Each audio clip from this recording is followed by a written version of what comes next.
Attention, cette vidéo contiendra tous les spoils du monde sur Black Panther, sorti au cinéma. Ça dépend du moment où vous regardez la vidéo, mais il n'y a pas longtemps, de mon point de vue.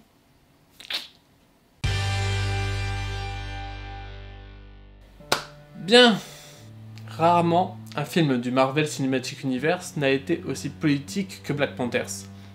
Nous commencerons donc par présenter les bases du système de gouvernance du Wakanda, comme montré dans le film, puis nous mettrons en contexte avant de nous questionner sur le point clé de cette vidéo, à savoir, T'Challa est-il un dictateur qui ne respecte pas l'état de droit? Les bases. Le Wakanda est une monarchie de droit constitutionnel. Le chef d'État dispose de pouvoirs absolus, mais la présence d'un conseil des chefs laisse à penser à l'existence d'un contre-pouvoir. Le roi est choisi au sein des familles royales des différentes tribus de la nation wakandaise. En l'absence d'opposition, c'est l'héritier désigné par le précédent roi qui devient roi, les hommes et les femmes pouvant hériter sur un pied d'égalité. S'il y a contestation d'héritier, alors un combat rituel public aura lieu, et c'est alors le vainqueur qui sera roi. Il ne semble pas y avoir de date définissant la durée d'un mandat royal, le souverain pouvant en être contesté à tout moment. Succession et coup d'état. Replaçons-nous dans le contexte. T'Challa est roi, suite à la cérémonie d'intronisation. Arrive Killmonger. Prince du sang, ses droits sur le trône sont les mêmes que T'Challa. Un combat rituel est alors organisé pour soit confirmer T'Challa à son poste, soit introniser Killmonger. Tout se passe très vite, mais dans la légalité. Le combat donne clairement Killmonger vainqueur, l'homme jetant T'Challa du haut de la falaise. Tous les leaders présents confirment la victoire, y compris le général Okoye, proche conseillère de l'ancien roi. Les membres de la famille royale, proches de T'Challa, commencent alors à comploter contre le nouveau roi, mais en l'absence de soutien, ils fuient. Ils rejoignent alors une faction conservatrice pour les rallier, mais la tribu refuse. Nous découvrons alors que T'Challa est en vie, mais de peu, et seule l'utilisation de la fleur sacrée parvient à le sauver. Par la suite, T'Challa réapparaît, rendant la victoire de Killmonger caduque. Ce dernier outrepasse alors le droit et ordonne l'élimination du rival, provoquant alors une scission entre les pro-Killmonger et les pro-légalité / T'Challa. Finalement, T'Challa tue Killmonger et redevient roi. 2 points d'illégalité dans les réclamations de T'Challa. Alors, T'Challa peut contester la légitimité de Killmonger car il est en vie. Cependant, il n'est en vie que grâce à 2 actions clairement illégales. L'intervention de Zulu et l'utilisation de la fleur sacrée. L'illégalité de l'intervention de Zulu est sujette à débat, mais la réaction de l'assistance semble le confirmer. Pour la fleur, son usage découle d'un vol et s'oppose à l'ordre de destruction du roi Killmonger, dont la légitimité n'est pas contestable au moment du vol. C'est l'usage de la fleur qui est la plus grave, car l'intervention de Zulu n'aurait pas empêché la mort in fine de T'Challa. La question est donc de savoir si ces actions entraînent le recours de T'Challa illégitime. L'homme ne se pose pas la question et déclare que n'étant pas mort, alors le trône est vide. Sans connaître les détails des lois wakandaises, la résolution de ce problème est impossible. Cependant, si un nouveau combat rituel avait été nécessaire, la supériorité martiale de Killmonger était avérée. Théorisons. Nous arrivons au nerf de la guerre. T'Challa, sachant Killmonger supérieur, a peut-être provoqué l'affrontement pour rendre son cousin illégitime.